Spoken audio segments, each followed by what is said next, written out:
G'day guys, Ryan here, your Chief Espresso Officer, and today I'm going to answer the question, is coffee good for you? And the short answer is yes, absolutely it is good for you. However, we're going to deep dive into why it's good for you, and obviously not drinking 50 cups a day, that's not going to be good for you, but we're going to look at what's in coffee because it's not just caffeine. So if you like this video and you like this sort of content, please give me a thumbs up or subscribe, it all helps. But let's get into why is coffee good for you.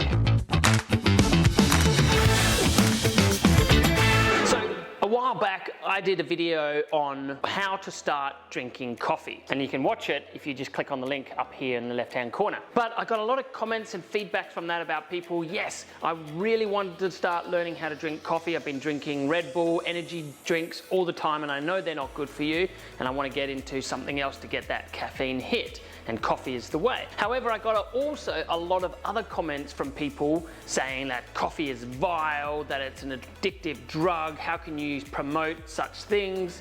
And so I wanted to do a little explainer video to show you that coffee, yes, it's got caffeine in it, and yes, caffeine is addictive. However, it's not 100% caffeine in a coffee bean. That's only talking about 1 to 2% of an entire coffee, and there's 1,000 other complex chemicals, compounds that make up coffee. So I wanted to take time to explain what is actually going on in there and how it benefits your body. So coffee has about 2,500 complex chemicals in it, and wine, as a comparative, only has about 500 complex chemicals. So it's 5 times more complex than wine itself. And yet the benefits outweigh massively that little dose of caffeine that you might get. Now everyone knows that getting your coffee in the morning and having a drink, you just want to have that drink and that experience every morning. It's part of waking up. And yes, that is slightly addictive. However, so are a lot of things in life, and there are benefits to caffeine more than just the addiction. Yes, caffeine does contribute to the bitterness taste in coffee, but it's not the only thing that contributes to that bitterness, because how does decaf coffee still taste bitter? Well, because there are other chemical compounds in there contributing to that bitterness, and caffeine is only just 1 tiny percent, maybe 2% of the entire spectrum of complex chemical compounds in coffee. Okay, so what else is in coffee? Well, there's loads of stuff. There's amino acids, there's sugars, there's minerals, there's tannins, there's a bunch of stuff in there. Not just the caffeine on its own. Because if it was 99% caffeine, yeah, coffee wouldn't be good for you. And a lot of the time people talk about caffeine being good for you, and we generalize when we say, oh yeah, let's have a cup of caffeine. It's not what we mean when we're saying caffeine, because you can get concentrated pure caffeine, and that's different to having a cup of coffee. Of course, what we're talking about when we say, yes, caffeine helps Alzheimer's and Parkinson's disease, we're talking about coffee as a whole, because we don't really understand which complex chemical compounds are reducing those diseases. However, we know that caffeine does play a part in that. Now, the great thing about coffee, it's only 30% dissolvable, which means when you get your coffee beans and you grind it up and you extract your coffee, 30% of all those nutrients are actually going through into your cup. There's still tons left over, and the byproducts of coffee are even better for the environment than just the coffee liquid itself. And we'll get into that a bit later. But let's focus now on what's in the actual coffee liquid. Firstly, coffee brightens your mood. Because it's a stimulator and it activates your nervous system, it's really going to get you up in the morning, and that's why everyone says they feel like they have more energy, because it's stimulating that part of the brain which activates your mood. And it actually cuts down on depression. So they say from having 2 cups of coffee a day will actually prevent suicide up to 50%, which is pretty incredible, especially in the times that we're living at the moment, where it can get a little bit depressing. So if you were thinking about starting to drink coffee, now's definitely the time. However, not only does it do that, it boosts other neurotransmitters like dopamine, serotonin, and noradrenaline, which is, it helps balance your mood, and dopamine obviously gives you those good feelings. So that alone just gives you that brighter mood for the day. Caffeine, as we spoke about, does boost your memory. So it actually gives you a short-term memory booster, which is also related to Alzheimer's and reducing the risk of getting Alzheimer's and early onset Alzheimer's. We're not 100% sure how the caffeine works in those areas, but we definitely know from the studies that have been done over the years that caffeine, as a general rule, will help reduce the risk of Alzheimer's as well as Parkinson's disease. Now, caffeine always gets a bad rap because it's like a drug, it's addictive, it's poison, it can kill you. And yes, that is all true, but they're taken to the extremes because this coffee, you'd have to drink about 100 cups of coffee and consume about 100 litres of coffee in order for it to actually kill you, to get that lethal dosage, which is the same for water. You drink 100 litres of water, you're also gonna die. So that's where I think the miscommunication comes from, is that people are taking it to the extremes and they're not talking about a balanced and healthy diet, which is what I'm talking about. Coffee shouldn't be overconsumed, but it should be a part of an everyday balanced diet. And also we're talking about coffee with and without milk being two separate things. When we talk about coffee and the benefits of coffee, we're talking about just the black coffee itself. Adding milk obviously adds calcium, which strengthens your bones, but it can also bring lactose into it, which can affect you if you have hay fever or lactose intolerance. So when I'm talking about the coffee itself, I'm actually talking about black coffee. Then you can do your other research to add what does the benefits of milk have in a coffee as well. A little bit about reduction in Parkinson's disease, and that's to do with the amino acids and some proteins that occur in the coffee itself and how they affect your brain and your body. But let's have a look at some of the other compounds. And first up, we're going to look at acidity. Okay, so acids in coffee. Now, yes, coffee is considered an acidic drink, but we're not talking lemon juice here. Lemons are around about, on a scale of 1 to 7 to 14. 7 is about neutral. 1 and 0s are your very heavy citric acids, like lemons are a 2. Coffee is more towards the neutral, so it actually sits at a 5. So it's still considered an acidic drink. We're not talking about so many acids that it's going to just burn a hole in your throat.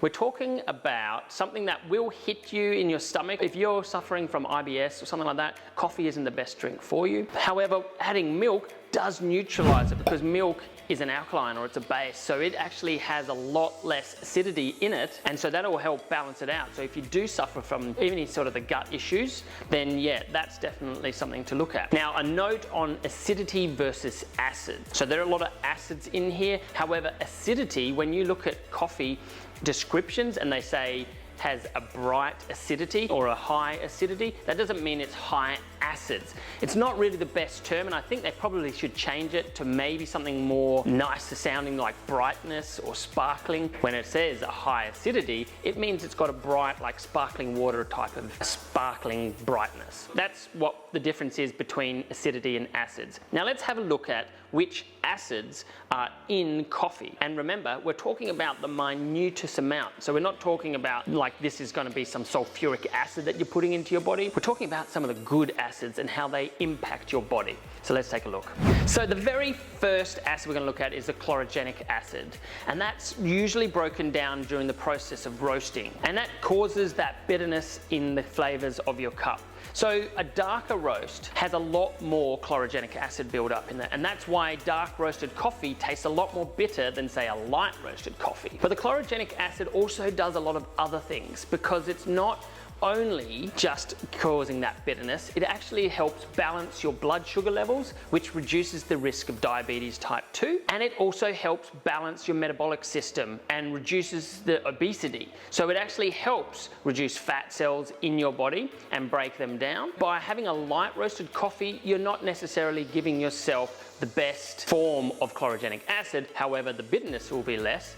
You can have medium roasted coffee, and also you can make cold brew coffee, which then reduces that bitterness greatly and it makes it a really smooth taste. But chlorogenic acid is actually quite important to your body And so getting that little dose in every cup is really great. Another acid called phosphoric acid gives that flavor of blueberries in coffees. And that's a really desirable flavor, especially drinking some of those Kenyans and Ethiopians. They are beautiful and the blueberries really come through. The phosphoric acid also helps strengthen your bones. It also improves your kidney function, and it also helps store energy in your muscles and rehabilitate your muscles after a workout. So that's why coffee is great as a pre-workout drink, and I'm talking black coffee. Obviously you don't want to load up on your milk, as well as a post-workout coffee as well. Always good to just rehab your muscles after a big workout. Now you might have heard of malic acid. A lot of coffees have malic acid quite present in it, and that's the sparkling sensation that you get when we talked about acidity and the brightness of it. So malic acid can sometimes be a grippy sort of sensation on your tongue. Malic acid isn't just there for the sensations, it actually is also important in your Krebs cycle, which is the cycle that produces energy, and so that gives you that energy booster in the mornings, and that's where malic acid can really help your body as well. There's a lot more acids in coffee as well that we won't go into now, because I want to talk about some of the other compounds that also help your body that are found in coffee. So let's talk about the tannins in coffee. Tannins are often talked about in teas, however they're just as present in coffee as well, and in a lot of plants as well. Now the taste of tannins is that little astringent sort of chalkiness, dryness sort of mouthfeel that you might get. If your coffee is over extracted, it often has that bitterness with a real dry finish. That's astringency, and that's too many tannins in the coffee. However, tannins help with cuts. It removes harmful bacteria, microbes and fungi, as well as viruses, and I'm not saying it has anything to do with coronavirus at all, reducing that, but other viruses and fungi in your stomach or in your body. And it also helps stabilize blood, so it helps clotting and it helps heal your wounds. So tannins are really important, and we always talk about drinking tea, getting those tannins from your tea and how great it is. Often it's overlooked that we talk about coffee in the same way. However, I really feel that if you're thinking about getting into coffee for health and personal reasons, then definitely do so. Make sure the coffee is quality, and then let's have a look at some other minerals in coffee. Coffee also has minerals like magnesium and potassium in them. These help stave off cravings for sugars because it really helps balance your blood sugar levels. So again, for diabetes, it stops those cravings for just getting sugar into your body, and it also helps your body use your insulin, which is really important in decreasing diabetes type 2. And then there's the polyphenols, which are a natural micronutrient found in many plants all across the world, and especially in coffee. These polyphenols have anti-carcinogenic properties, and they actually lower the risk of a lot of cancers like liver, colon, rectal and breast cancer, and that's directly attributed to coffee itself. Now, I already explained that coffee without milk is great as a pre-workout. You can drink it with water. You could do it as a cold brew. There are a lot of ways to drink coffee if you're not used to drinking it black. You don't have to sacrifice the taste just to get all the great benefits for when you're going to do a physical exercise or playing basketball, going to the gym, all of those sorts of things. But that's just in coffee consumption. After you've made your coffee, there are all the coffee granules left over, and those have incredible properties as well. I have to do a whole nother video on that because there's so many different things you can do with coffee, making it into a coffee body scrub. You can actually use it on your gardens. It's got lots of nitrogen. You can put it in your compost. You can make fuel logs out of them. You can even use the liquid, if you use dead shots and mix it, dilute it with water, you can use that on your garden, and it helps act as a fertilizer and as a pesticide as well. It's an incredible product that is naturally created. And if you're going out and having to get medicines from the pharmacy to fight and prevent all the diseases that you might be facing, why not turn to coffee? Because if you turn to coffee now and stop drinking those energy drinks, you're going to have a much better chance of fighting off all of those diseases to begin with. So that's just a brief look at why coffee is so good for you. However, I also want to make a point that it is not for everyone. So please don't assume that if you have IBS, or you're pregnant, or you're a child, you have high blood pressure, those are reasons not to start drinking coffee or not to overconsume it at the very least. I believe that you can still have 1 cup of coffee a day. However, going above that, if you've got certain conditions that actually are triggered by coffee itself, then certainly don't do that. However, I will say that decaffeinated coffee has just as many properties as long as it's not done with all the chemical filtering. The ones that are Swiss water and Mexican mountain water washed, they are fantastic because they have no caffeine in them, which is usually the chemical that affects a lot of the problems that people have with pregnancy and IBS. And you get all of the extra nutrients that are found organically in coffee itself. So if you're wondering, should I drink coffee or should I start drinking coffee? Absolutely, you should. There's very little downside to it. And if you're drinking energy drinks now, then absolutely you should change, because the carcinogenics in energy drinks are way higher than any other sort of drink. So you should definitely get into coffee as soon as possible. If you found this video interesting, please support me by giving me a thumbs up or subscribing to the channel. It all helps massively. I'm Ryan, your Chief Espresso Officer. Enjoy your brew.